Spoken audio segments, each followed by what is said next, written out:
এই আবুল আহাবের স্ত্রী এলাকায় ঘুরে ঘুরে মানুষের সংসার ভাঙার কাজ করত আর সমাজে অশান্তি সৃষ্টি করত। এই জাতীয় মানুষ এখনো পাবেন। তার কাজ ছিল এলাকায় ঘুরে ঘুরে মানুষের সংসার ভাঙা। আর আরবরা সংসার ভাঙে যে তাকে বলতো হাম্মালাতুল হাতব। আরবরা সংসার ভাঙতো যে তাকে বলতো হাম্মালাতুল হাতব। তো ওইটা আরবি ব্যাকরণ অনুযায়ী হয়েছে হাম্মালাতা, জবর হয়েছে আরবি ব্যাকরণ অনুযায়ী আর কি আপনার, যে হাম্মালাতাল হাতব। হাল এগুলো আপনি বুঝবেন না, যাই হোক হাল জুল হালের মাসালা আছে এখানে, এই জন্য হচ্ছে হাম্মালাতাল হাতব। তো মূল আরবিটা হলো হাম্মালাতুল হাতব, এটা হলো মূল বাক্যটা। তো আরবি ব্যাকরণ গ্রামার অনুযায়ী কোরআনে আছে হাম্মালাতাল হাতব, এখানে জবর হয়েছে। তাহলে কি শিখলাম আজকে থেকে মনে রাখবো, আরবরা হাম্মালাতুল হাতব বলতো ওই ব্যক্তিকে যে মানুষের সংসার ভাঙতো, সংসার ভাঙার পিছনে ইন্ধন যোগাইতো। কি যোগাইতো? ইন্ধন। আর সমাজে অশান্তি সৃষ্টি করার ইন্ধন যোগাইতো। মনে আসেনি? হাম্মালাতুল হাতব অর্থ ইন্ধন বহনকারী, জ্বালানি বহনকারী। এই জন্য ইন্ধন বহন করতো বলে তার নাম ছিল হাম্মালাতুল হাতব। সেখানে ইন্ধন দিত, তোমার বউ ভালো না, তোমার স্বামী ভালো না, ইন্ধন দিত আর সংসার ভাঙতো আর সমাজে গিয়ে অশান্তি সৃষ্টি করত। এটা এইভাবে হবে না, এটা এইভাবে হবে না, অশান্তি সৃষ্টি করত। তো আল্লাহ তাআলা বলেন হাম্মালাতাল হাতাব ওয়া ইমরাআতুহু হাম্মালাতাল হাতাব। আবু লাহাবের স্ত্রী আওরা বিনতে হারব অথবা আরওয়া বিনতে হারব ইন্ধন বহনকারিনী নারী, সেও জাহান্নামে প্রবেশ করবে। ফি জিদিহা হাবলুম মিন মাসাদ, তার গলার মধ্যে থাকবে পাকানো রশি। বলেন গলায় কি থাকবে? খুব বুঝতে হবে এই জায়গাটা। হাম্মালাতাল হাতবের একটা ব্যাখ্যা কিন্তু দিছি আপনাদের, আশা করি মনে আছে। সমাজে অশান্তি সৃষ্টি যে করে, যে সংসার ভাঙে, তাকে বলা হয় হাম্মালাতুল হাতব। আরেকটা ব্যাখ্যা, আবু লাহাবের স্ত্রী ধনী মানুষ ছিল, এরপরে কৃপণতা করত, খুব কৃপণ ছিল, ধনী হওয়ার পরেও কৃপণ ছিল। সে নিজে কি করত? গলার মধ্যে রশি পাকায়া এই রশি দিয়া বাইদা কাঠ সংগ্রহ করে নিয়ে এসা এটা দিয়ে রান্না করত। কোনো খাদেম সেবিকা রাখতো না, কারণ টাকা দেওয়া লাগবে। এই জন্য সে নিজেই কিপটামি আর কৃপণতা করে এগুলা নিজে বহন করে নিয়ে আসতো। তো বহন করার আরবি হলো হাম্মালা, আর আল হাতবের বাংলা হলো কাঠ। তাহলে হাম্মালাতুল হাতবের আরেকটা বাংলা কাঠ বহনকারিনী, কাষ্ঠ বহনকারিনী। একটা হলো ইন্ধন বহনকারিনী, জ্বালানি বহনকারিনী, কাঠ বহনকারিনী। তাহলে হাম্মালাতাল হাতবের একটু মন দিয়ে বুঝবো। এখানে আমরা দুইটা শিখলাম, একটা হলো সমাজে অশান্তি সৃষ্টিকারী, আর একটা হলো সংসার ভাঙ্গে যে ইন্ধন দিয়ে দিয়ে, এই জন্য তাকে বলা হয়েছে হাম্মালাতাল হাতব। আরেকটা হলো কৃপণ হওয়ার কারণে সে লাকড়ি সংগ্রহ করত, গলায় রশি পেঁচায়া এই রশি দিয়া সে লাকড়ি বহন করে নিয়ে আসতো। আর লাকড়ি বহনকারিনীকে বলা হয় হাম্মালাতাল হাতব। আরেকটা ব্যাখ্যা, কিয়ামতের ময়দানে ও যখন জাহান্নামে যাবে, তার গলার মধ্যে এরকম পাকানো মোটা দড়ি পেঁচায়া তাকে জাহান্নামে নিক্ষেপ করা হবে। এই জন্য বলছে ফি জিদিহা হাবলুম মিন মাসাদ। নাউজুবিল্লাহ পড়েন। এই হলো হাম্মালাতাল হাতব ফি জিদিহা হাবলুম মিন মাসাদ। এই সূরা যখন নাজিল হয়েছে, আবু লাহাবের স্ত্রী আরওয়া বিনতে হারব অথবা আওরা বিনতে হারব অথবা উম্মে জামিল দৌড়ে আসছে, পাথর নিয়ে আসছে। নাউজুবিল্লাহ পড়েন। এই পাথর নিয়ে আসছে নবীজিরে মেরে ফেলবে। নবীজি বসা, আবু বকর সিদ্দিক পাশে দাঁড়ানো। আল্লাহর কি কুদরত, উম্মে জামিল আল্লাহ রসুলকে দেখতে পায় না। নবীজি বসা, পাশে আবু বকর সিদ্দিক রাদিয়াল্লাহু তাআলা আনহু। আবু বকর সিদ্দিককে দেখা যায়, নবীকে সে দেখতে পাচ্ছে না। এটা কোন কোন তাফসীর কারক লিখেছেন। তো নবীরে না দেখা এবার আবু বকর সিদ্দিক রাদিয়াল্লাহু তাআলা আনহুকে বলতে লাগলো, উম্মে জামিল, আবু বকর তোমার সাথীকে জানায়া দিও। সে কবি ছিল, আবু লাহাবের স্ত্রী কবি ছিল। তখন তিনটা ছন্দ বলল, মুযাম্মামান আসাইনা, মুযাম্মামান আসাইনা, ওয়া আমরাহু আবাইনা, ওয়া দীনাহু ক্বালাইনা। নাউজুবিল্লাহ পড়েন। আবু লাহাবের স্ত্রী কবি ছিল, সে নগদ কবিতা বানায় বলে ফেলতে পারতো। তো নবীজিরা আসছে পাথর মারার জন্য, এসে যখন পায় না, আবু বকর সিদ্দিককে বলতেছে, আবু বকর জানায়া দিবা তোমার সাথীকে কি মুযাম্মামান আসাইনা, সে হলো একটা নিন্দিত ব্যক্তি, তাকে আমি নাফরমানি করি, তাকে আমরা প্রত্যাখ্যান করি। নাউজুবিল্লাহ। আমাদের নবীকে নিন্দিত ব্যক্তি বলল কে? আবু লাহাবের স্ত্রী। প্রথম কবিতার ছন্দের অর্থ, দ্বিতীয় লাইনের অর্থ ও আমরাহু আবাইনা, তার যে বিষয়টা সে যে আমাদেরকে হুকুম করে এটা আমরা প্রত্যাখ্যান করি, নাউজুবিল্লাহ। 3 নাম্বার ওয়া দীনাহু কালাইনা, তার দিনকে আমরা ঘৃণা ভরে প্রত্যাখ্যান করি। কি ভরে? ঘৃণা ভরে প্রত্যাখ্যান করি। এটা কে বললো? আবু লাহাবের স্ত্রী আরওয়া বিনতে হারব অথবা আওরা বিনতে হারব অথবা উম্মে জামিল এই কথা বললো। তো আল্লাহ তাআলা এই সূরাটা নাজিল করলেন। এর মধ্যে কয়েকটা বিষয়, 3টা বিষয়। দাওয়াত দিতে গেলেন নবীজি, প্রথম বিষয়। দ্বিতীয় বিষয়, দাওয়াতের আগে নবীজিরে খুব মহব্বত করত, কিন্তু দাওয়াত, হকের দাওয়াত দেওয়ার সাথে সাথে আবু লাহাব ঘৃণা প্রকাশ করলো, এটা দ্বিতীয় বিষয়। 3 নাম্বার বিষয়, আবু লাহাবের স্ত্রী রাসূল সাল্লাল্লাহু আলাইহি সাল্লামের বিরোধিতা করার কারণে আল্লাহ তাআলা তাকেও ধ্বংস করেছেন। এই 3টা বিষয় এই সূরায় ফুটে উঠেছে। যদি একটা হলো শানে নুজুল আর 2টা হলো মূল বিষয়। এখান থেকে আমাদের শিক্ষা হলো, আমরা যখন দাওয়াতের কাজ করব, কিছু মানুষ থাকবে যারা আপনারে আমাকে মুখের উপরে অপমান করতে পারে, মিথ্যাবাদী বলতে পারে, এরকম মাইক ছিঁড়ে দিতে পারে, এরকম বলতে পারে, বয়ান অন্যটা করতে পারেন না, এটা করবেন না।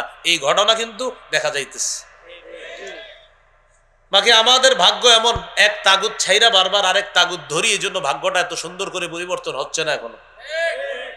এই জন্য এক তাগুতের পরিবর্তে আরেক তাগুত ধরা যাবে না। আল্লাহ রাসূল সাল্লাল্লাহু আলাইহি ওয়াসাল্লামের সেই ব্যবস্থা, সাহাবায়ে কেরামের যুগের সেই খেলাফত ব্যবস্থা, এটা ফিরিয়ে আনা মুসলমানদের জন্য একান্ত প্রয়োজন। খেলাফত ব্যবস্থা ছাড়া মুসলমানদের চূড়ান্ত ভাগ্যের পরিবর্তন হতে পারে না, হবে না, এটা কোশ্চিনকালে সম্ভব না। তাহলে দাওয়াতের কাজ করতে গেলে আবু লাহাব নবীজির বলছিল যে হাজী সাহেবদেরকে যখন দাওয়াত দেয়, এ তো মিথ্যাবাদী, তাহলে মিথ্যাবাদী বলতে পারে। সূরা আনআমের 34 নম্বর আয়াতে আল্লাহ সান্ত্বনা দিয়েছিলেন, ওয়ালাকাদ কুযযিবাত রুসুলুম মিন ক্বাবলিকা ফাসাবারু আলা মা কুযযিবু ওয়া উযু হাত্তা আতাহুম নাসরুনা। নবী, আপনার পূর্বের রাসূলদেরকেও মিথ্যাবাদী বলা হয়েছে, কষ্ট দেওয়া হয়েছে, তারা ধৈর্য ধারণ করেছে। এখান থেকে শিক্ষণীয়, দাওয়াতের কথা বললে, এই ওয়াজ মাহফিল করলে মানুষ কটু কথা বলতে পারে, এটা সহ্য করতে হবে। এটা কি করতে হবে ভাই? সহ্য করতে হবে। রাসূল সাল্লাল্লাহু আলাইহি সাল্লাম সহ্য করেছেন। 2 নাম্বার, হকের বিরোধিতা যারা করবে, আজ হোক কাল হোক, তাদের ধ্বংস হবে। তাদের কি হবে ভাই? ধ্বংস হবে। এই জন্য হকের বিরোধিতা করার কোনো সুযোগ নাই। 3 নাম্বার, হকের বিরোধিতাকারীদেরকে যারা সাপোর্ট করবে তারাও ধ্বংস হবে। আবার বলছি, 1, হকের দাওয়াত দিলে বাধা আসবে। 2, যে বিরোধিতা করবে তার ধ্বংস হবে। আবু লাহাব ধ্বংস হয়েছে।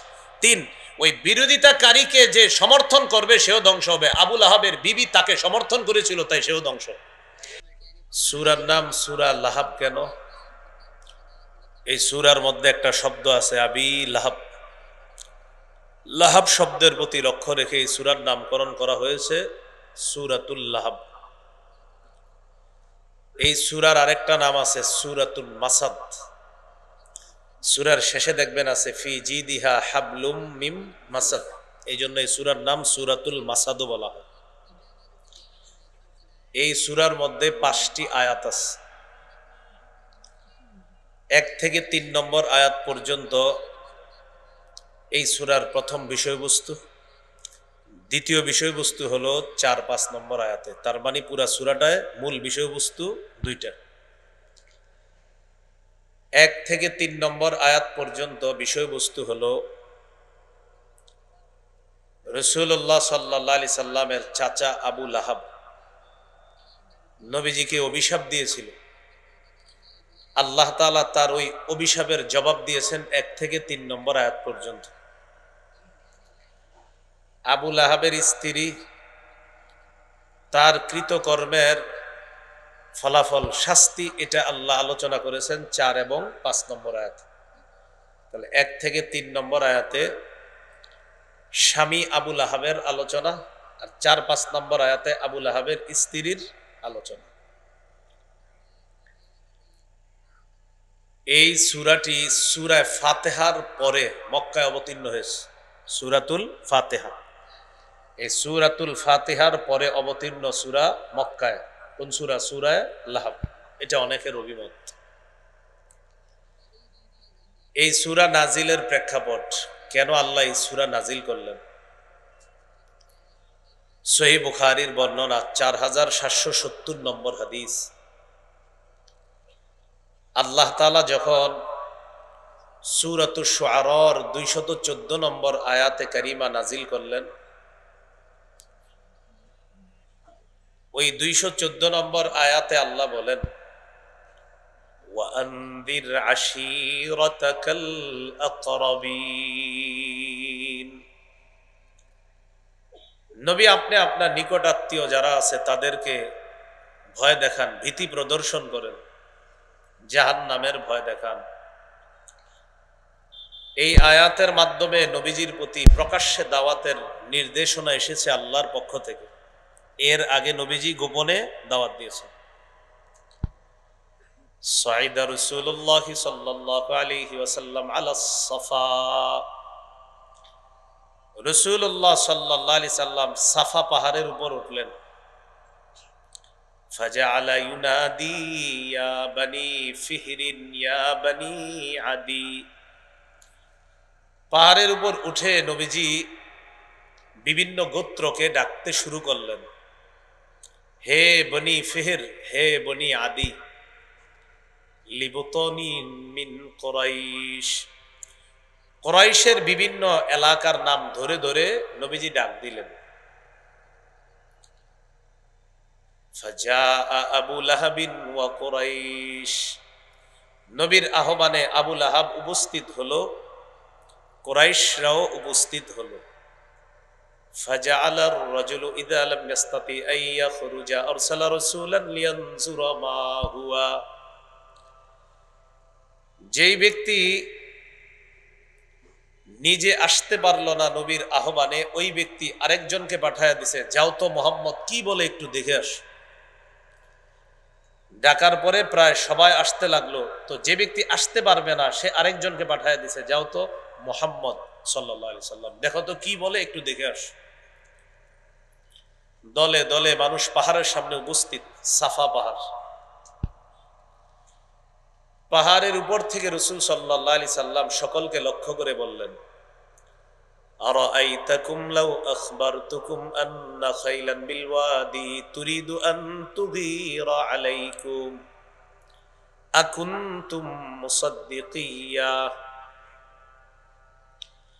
আমি যদি তোমাদেরকে বলি এই পাহাড়ের পিছনে একদল শত্রু সেনা অপেক্ষা করতেছে যারা তোমাদের উপর অতর্কিত হামলা চালাবে, তোমরা কি আমার কথা বিশ্বাস করবা?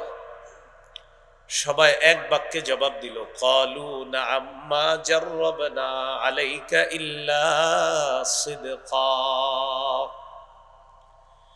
সবাই এক বাক্যে জবাব দিল, অবশ্যই তোমার কথা বিশ্বাস করব, আমরা যাচাই বাছাই করে দেখেছি তুমি জীবনে সত্য ছাড়া কখনো মিথ্যা কথা বলো না, তোমার জীবনে যা বলো তুমি সত্যই বলো, আজকেও তুমি সত্যই বলবা, মিথ্যা কথা তোমার দ্বারা আশাই করা যায় না। কাফেররা বলল। তখন রাসূলুল্লাহ সাল্লাল্লাহু আলাইহি সাল্লাম বললেন, তাহলে শোনো, ফাইন্নী নাযীরুল লাকুম বাইনা ইয়াদাই আযাবিন শাদীদ। আমি তোমাদেরকে যন্ত্রণাদায়ক আযাবের ভয় দেখাচ্ছি, কঠিন আযাবের ভয় তোমাদেরকে দেখাইতেছি। আল্লাহকে এক আল্লাহ মানো, যদি না মানো তাহলে কঠিন আযাবের ভয় তোমাদেরকে দেখাইতেছি, কঠিন আযাব তোমাদের জন্য অপেক্ষা করছে। এটা হলো বুখারীর বর্ণনা। অন্য বর্ণনা এসেছে দালাইলুন নবুওয়াতেও এসেছে।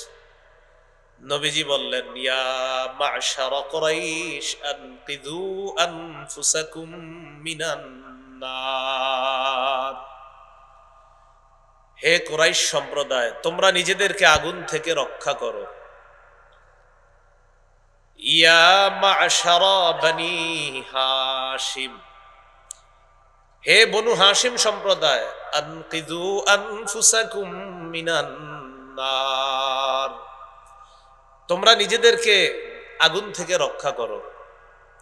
ইয়া মা'শারা বনি আব্দুল মুত্তালিব, ও বনু আব্দুল মুত্তালিব সম্প্রদায়, আনকিযু আনফুসাকুম মিনান নার, তোমরা নিজেদেরকে আগুন থেকে রক্ষা করো।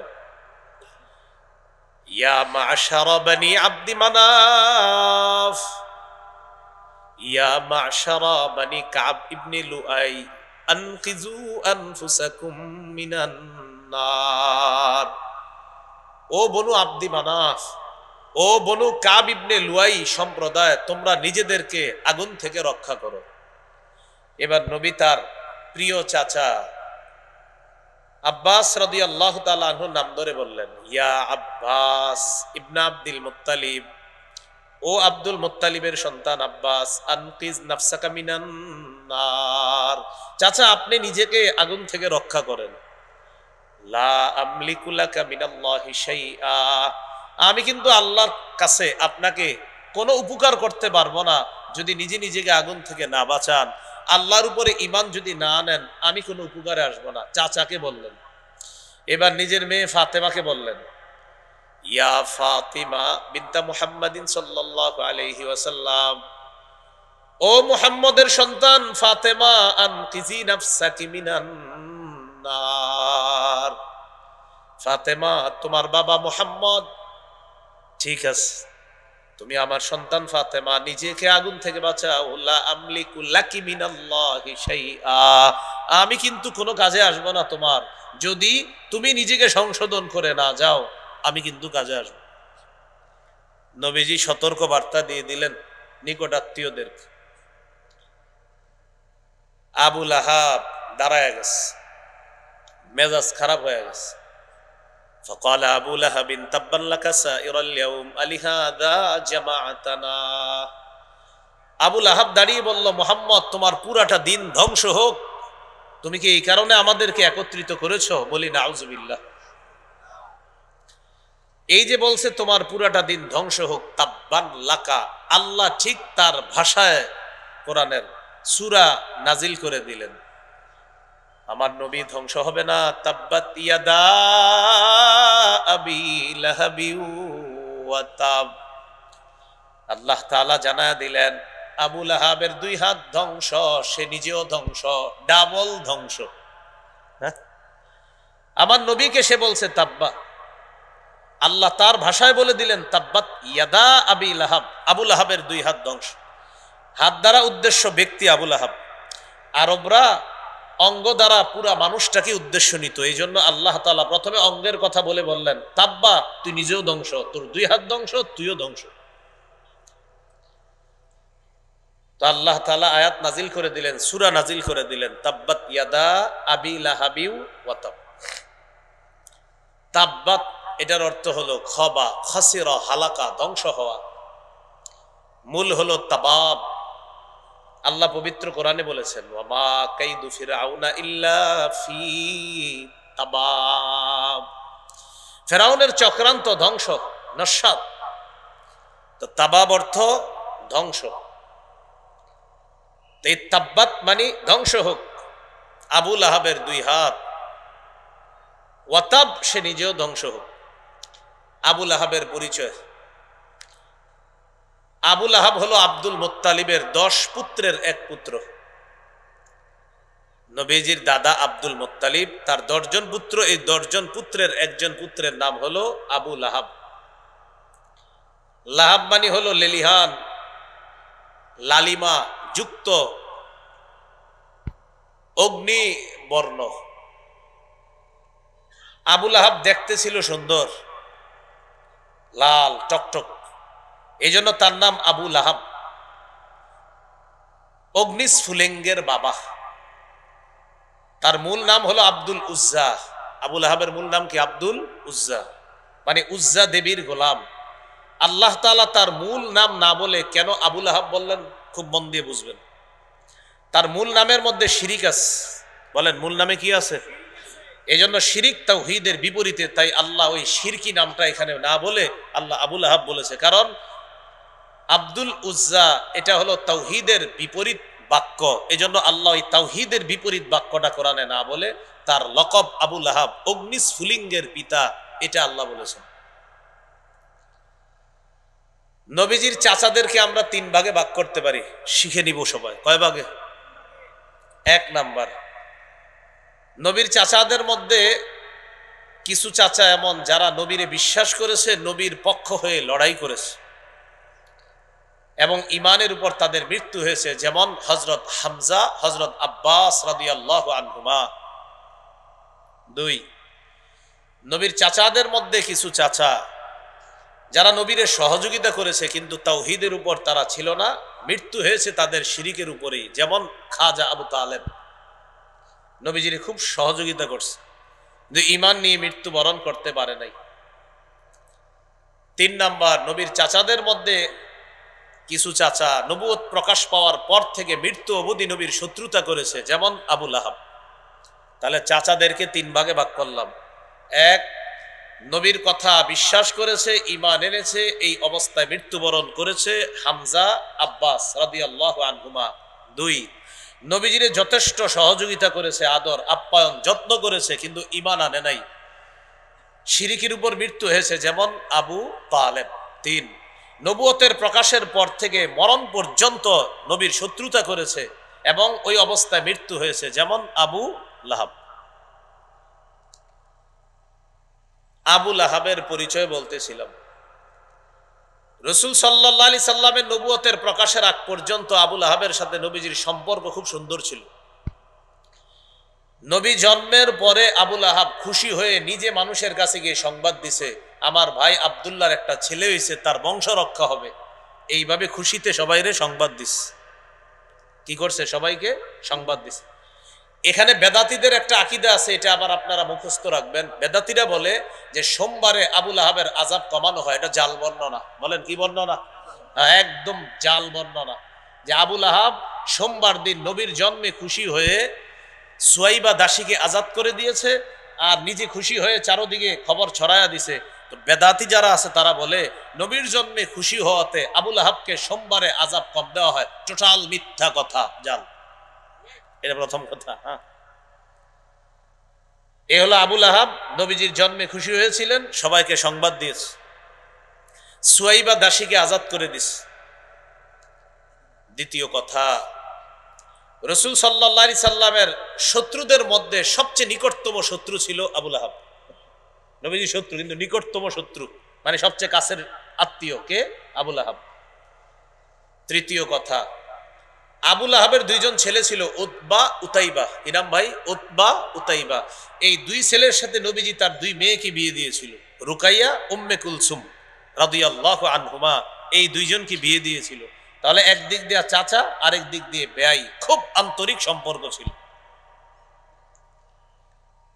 রাসূলুল্লাহ সাল্লাল্লাহু আলাইহি সাল্লামের নবুয়তের প্রকাশ যখন আল্লাহ ঘটাইলেন, ঘটানোর পর তখন 1 নাম্বার, আবু লাহাবের যে 2 সন্তান উতবা উতাইবা, তাদের যে 2 স্ত্রী নবীর কন্যা রুকাইয়া উম্মে কুলসুম, জোর করে তাদেরকে তালাক দেওয়াইছে। আবু লাহাব জোর করে তালাক দেওয়াইছে। এই নবীজির একটা কষ্ট দিল।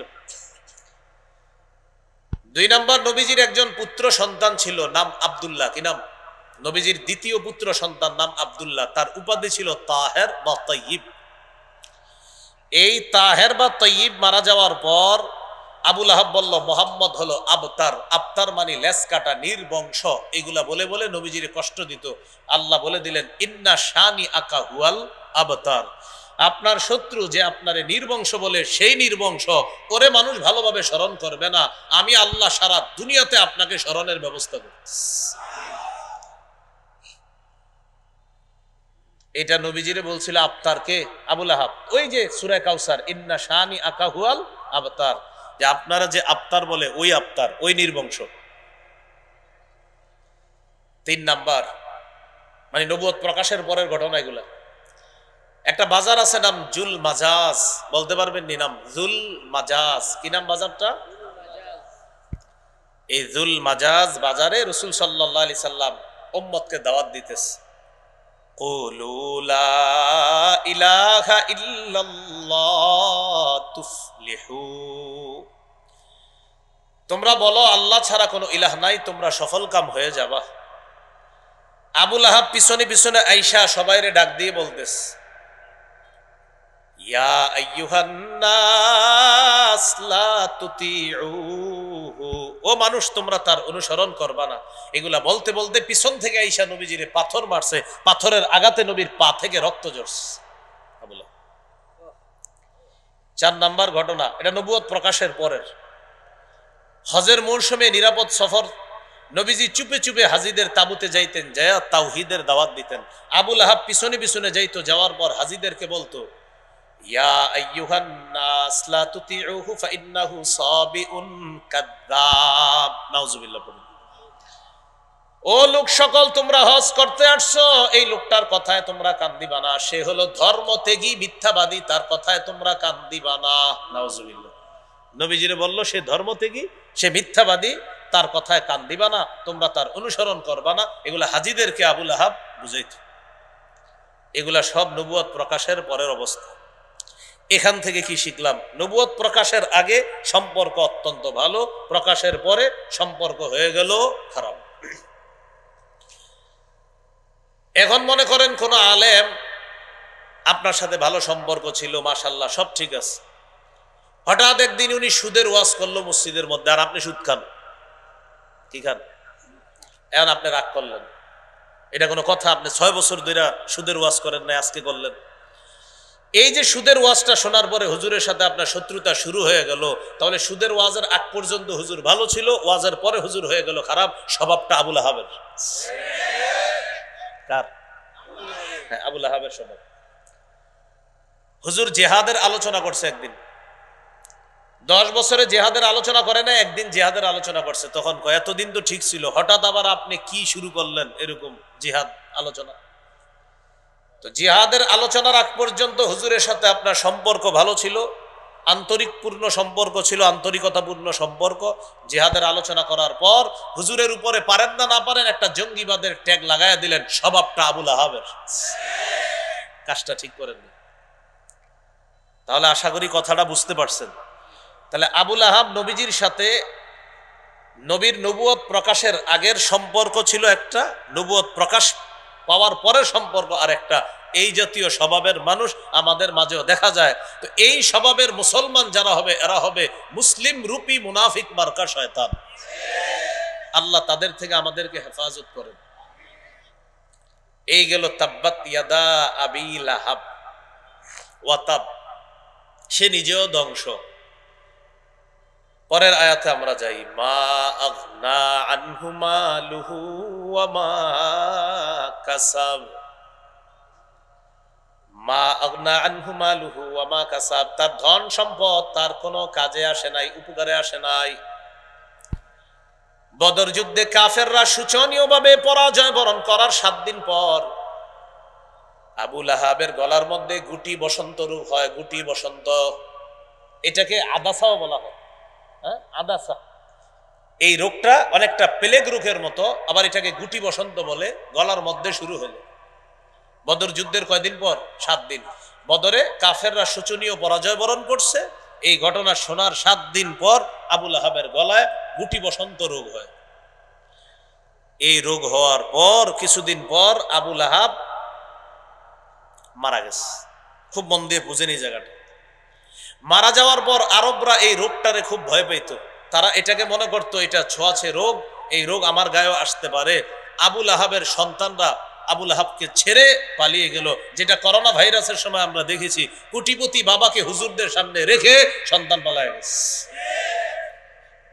কোটিপতি বাবারে রেখে হুজুরের ফোন দিয়ে বলছে, আপনি বললে মরেন, যাওয়ার হবে, পরে যাওয়ার হবে। কারণ আপনাকে তো দাম টাম নাই, এমনি আপনাকে বিয়ের সময় কাজে লাগে। আরে আমি বাপ মরছে, এখন করোনায় একটু কাজে লাগতে হবে, আপনার জানাজাটাও আপনাদেরকে কাজে লাগে। তো সব আপনারা এমনি না পারলে বলে দিব আপনারা জঙ্গি, এমনি এখন কাজ করেন। করোনার সময় সন্তান বাপ রেখে পালাইছে। এই যে দেখেন আবুল আহাবের ছেলেরা বাবার লাশ রাইখা দূরে চলে গেছে। 3 দিন পর্যন্ত লাশ কেউ ধরে না, পচা গন্ধ ছুটার পর এরপর সন্তানরা আসছে। একজনের সহায়তায় এই লাশ নিয়ে গেছে মক্কার একটা উঁচু ভূমিতে। সেখানে নিয়ে যাওয়ার পর গর্ত করছে, গর্ত করে তাও হাত দিয়ে গর্তের মধ্যে ফালায় নাই, লাঠি দিয়ে ধাক্কায়া লাশটা কবরের মধ্যে ফালায়া দিছে। জালেমদের পরিণতি এমনই হয়। এই হলো আবুল আহাবের মৃত্যুর করুণ পরিণতি। এই জন্য আল্লাহ বললেন, মা আগনা আনহু মালুহু ওয়া মা কাসাব। আবু লাহাব যা কামাই করছে, আবু লাহাবের ধন সম্পদ তার কোনো কাজে আসলো না, মরার পর তার সম্পদ, তার সন্তান তার কোনো কাজে আসে নাই। আল্লাহ তাআলা বলেন সায়াসলা নারান যাতা লাহাব, সে চিরেই প্রবেশ করবে এমন আগুনে, যাতা লাহাব, অগ্নিস্ফুলিঙ্গ লেলিহান অগ্নিশিখা যুক্ত আগুনে সে প্রবেশ করবে, চিরেই সে প্রবেশ করবে আগুনে, যে আগুন লেলিহান অগ্নিশিখা যুক্ত আগুন, এই আগুনে সে প্রবেশ করবে। এটা হলো 1 থেকে 3 নম্বর আয়াত। এই আয়াতে আল্লাহ তাআলা আবু লাহাব আমাদের নবীর অভিশাপ দিয়েছিলেন, এই অভিশাপের জবাব আল্লাহ দিয়েছে। 4-5 নম্বর আয়াতে আল্লাহ বলেন ওয়ামরাআতুহু হাম্মালাতাল হাতাব, তার স্ত্রীও আগুনে প্রবেশ করবে। হাম্মালাতাল হাতাব, ইন্ধন বহনকারী স্ত্রী, ইন্ধন বহনকারী স্ত্রী। কি বহনকারী? বলেন জ্বালানি। জ্বালানি বহনকারী আবু লাহাবের স্ত্রীও আগুনে প্রবেশ করবে। আবু লাহাবের স্ত্রীর নাম আওরা বা আরওয়া। কি বললাম? আওরা অথবা আরওয়া, তার স্ত্রীর নাম আওরা অথবা আরওয়া বিনতে হারব, আর তার একটা নাম ছিল উম্মে জামিল। তাহলে আওরা বিনতে হারব অথবা আরওয়া বিনতে হারব উম্মে জামিল আবু সুফিয়ানের বোন ছিল। কে? আবু লাহাবের স্ত্রী। আওরা কেন তার নাম? কেউ কেউ বলেছেন তার চোখ ছিল একটা টেরা, এই টেরা হওয়ার কারণে, আর টেরাকে আরবিতে বলা হয় আওরা, এই জন্য তাকে আওরা বলা হয়। এটা হলো একটা ব্যাখ্যা। ইবনুল আরাবী রহমতুল্লাহ আলাই তাকে বলছে সে হলো আওরা উম্মু কবিশ, সমস্ত খারাপির মূল আবু লাহাবের স্ত্রী। এই আবু লাহাবের স্ত্রী এলাকায় ঘুরে ঘুরে মানুষের সংসার ভাঙার কাজ করত আর সমাজে অশান্তি সৃষ্টি করত। এই জাতীয় মানুষ এখনো পাবেন। তার কাজ ছিল এলাকায় ঘুরে ঘুরে মানুষের সংসার ভাঙা। আর আরবরা সংসার ভাঙে যে তাকে বলতো হাম্মালাতুল হাতব। আরবরা সংসার ভাঙতো যে তাকে বলতো হাম্মালাতুল হাতব। তো ওইটা আরবি ব্যাকরণ অনুযায়ী হয়েছে হাম্মালাতা, জবর হয়েছে আরবি ব্যাকরণ অনুযায়ী আর কি আপনার, যে হাম্মালাতাল হাতব। হাল এগুলো আপনি বুঝবেন না, যাই হোক হাল জুল হালের মাসালা আছে এখানে, এই জন্য হচ্ছে হাম্মালাতাল হাতব। তো মূল আরবিটা হলো হাম্মালাতুল হাতব, এটা হলো মূল বাক্যটা। তো আরবি ব্যাকরণ গ্রামার অনুযায়ী কোরআনে আছে হাম্মালাতাল হাতব, এখানে জবর হয়েছে। তাহলে কি শিখলাম? আজকে থেকে মনে রাখবো, আরবরা হাম্মালাতুল হাতব বলতো ওই ব্যক্তিকে যে মানুষের সংসার ভাঙতো, সংসার ভাঙার পিছনে ইন্ধন যোগাইতো। কি যোগাইতো? ইন্ধন। আর সমাজে অশান্তি সৃষ্টি করার ইন্ধন যোগাইতো। মনে আসেনি? হাম্মালাতুল হাতব অর্থ ইন্ধন বহনকারী, জ্বালানি বহনকারী। এই জন্য ইন্ধন বহন করত বলে তার নাম ছিল হাম্মালাতুল হাতব।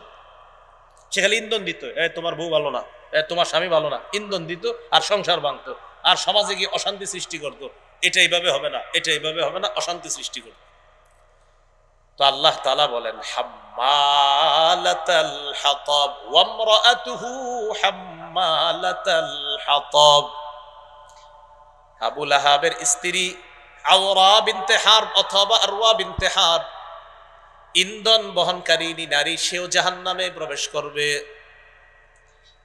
ফি জিদিহা হাবলুম মিন মাসাদ, তার গলার মধ্যে থাকবে পাকানো রশি। বলেন গলায় কি থাকবে? খুব বুঝতে হবে জায়গাটা। হাম্মালাতাল হাতবের একটা ব্যাখ্যা কিন্তু দিছি, আপনাদের আশা করি মনে আছে। সমাজে অশান্তি সৃষ্টি যে করে, যে সংসার ভাঙে তাকে বলা হয় হাম্মালাতুল হাতব। আরেকটা ব্যাখ্যা, আবু লাহাবের স্ত্রী ধনী মানুষ ছিল, এরপরে কৃপণতা করত, খুব কৃপণ ছিল, ধনী হওয়ার পরেও কৃপণ ছিল। সে নিজে কি করত? গলার মধ্যে রশি পাকায়া, এই রশি দিয়া বাইদা কাঠ সংগ্রহ করে নিয়ে এসা এটা দিয়ে রান্না করত। কোনো খাদেম সেবিকা রাখতো না, কারণ টাকা দেওয়া লাগবে। এই জন্য সে নিজেই কিপটামি আর কৃপণতা করে এগুলা নিজে বহন করে নিয়ে আসতো। তো বহন করার আরবি হলো হাম্মালা, আর আল হাতবের বাংলা হলো কাঠ। তাহলে হাম্মালাতুল হাতবের আরেকটা বাংলা কাঠ বহনকারিনী, কাষ্ঠ বহনকারিনী।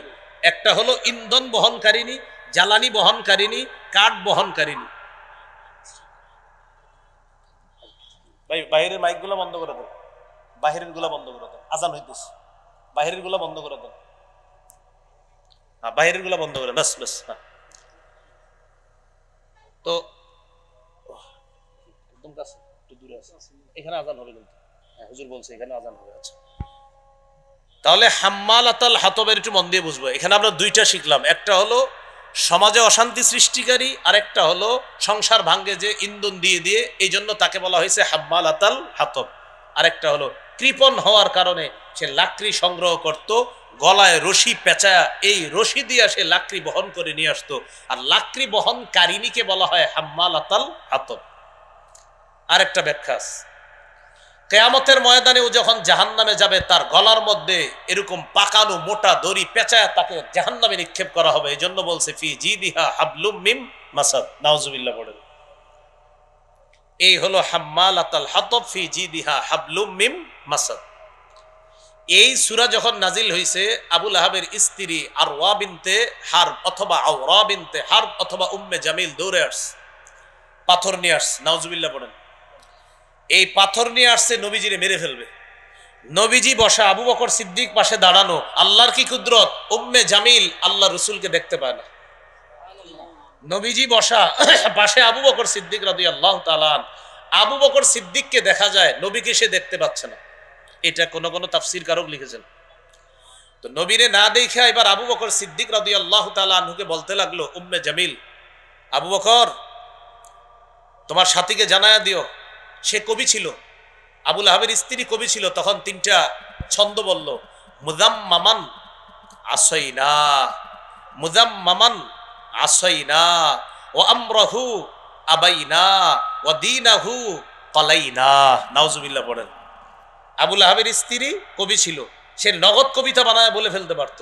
তো নবীজিরে আসছে পাথর মারার জন্য, এসে যখন পায় না, আবু বকর সিদ্দিককে বলতেছে, আবু বকর জানায়া দিবা তোমার সাথীকে কি, মুযাম্মামান আসাইনা, সে হলো একটা নিন্দিত ব্যক্তি, তাকে আমি নাফরমানি করি, তাকে আমরা প্রত্যাখ্যান করি। নাউজুবিল্লাহ।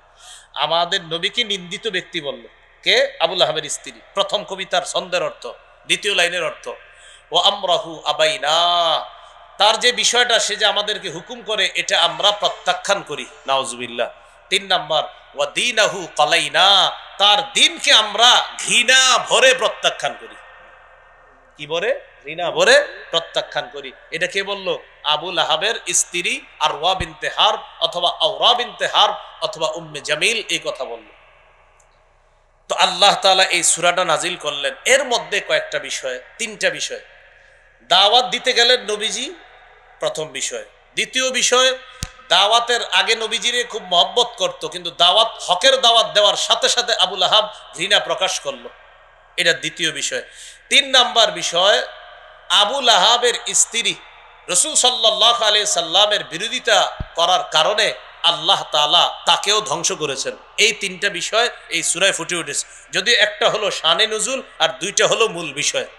এখান থেকে আমাদের শিক্ষা হলো, আমরা যখন দাওয়াতের কাজ করব, কিছু মানুষ থাকবে যারা আপনারে আমাকে মুখের উপরে অপমান করতে পারে, মিথ্যাবাদী বলতে পারে, এরকম মাইক ছিঁড়ে দিতে পারে, এরকম বলতে পারে, বয়ান অন্যটা করতে পারেন না, এটা করবেন না। এই ঘটনা কিন্তু দেখা যাইতেছে।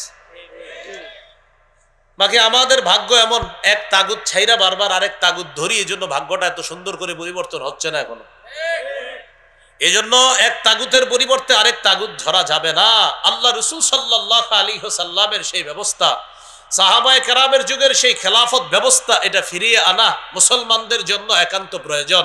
খেলাফত ব্যবস্থা ছাড়া মুসলমানদের চূড়ান্ত ভাগ্যের পরিবর্তন হতে পারে না, হবে না, এটা কোশ্চিনকালে সম্ভব না। তাহলে দাওয়াতের কাজ করতে গেলে আবু লাহাব নবীজির বলছিল যে হাজী সাহেবদেরকে যখন দাওয়াত দেয়, এ তো মিথ্যাবাদী, তাহলে মিথ্যাবাদী বলতে পারে। সূরা আনআমের 34 নম্বর আয়াতে আল্লাহ সান্ত্বনা দিয়েছিলেন, ওয়ালাকাদ কুযযিবাত রুসুলুম মিন ক্বাবলিকা ফাসাবারু আলা মা কুযযিবু ওয়া উযু হাত্তা আতাহুম নাসরুনা। নবী, আপনার পূর্বের রাসূলদেরকেও মিথ্যাবাদী বলা হয়েছে, কষ্ট দেওয়া হয়েছে, তারা ধৈর্য ধারণ করেছে। এখান থেকে শিক্ষণীয়, দাওয়াতের কথা বললে, এই ওয়াজ মাহফিল করলে মানুষ কটু কথা বলতে পারে, এটা সহ্য করতে হবে। এটা কি করতে হবে ভাই? সহ্য করতে হবে। রাসূল সাল্লাল্লাহু আলাইহি সাল্লাম সহ্য করেছেন। 2 নাম্বার, হকের বিরোধিতা যারা করবে, আজ হোক কাল হোক, তাদের ধ্বংস হবে। তাদের কি হবে ভাই? ধ্বংস হবে।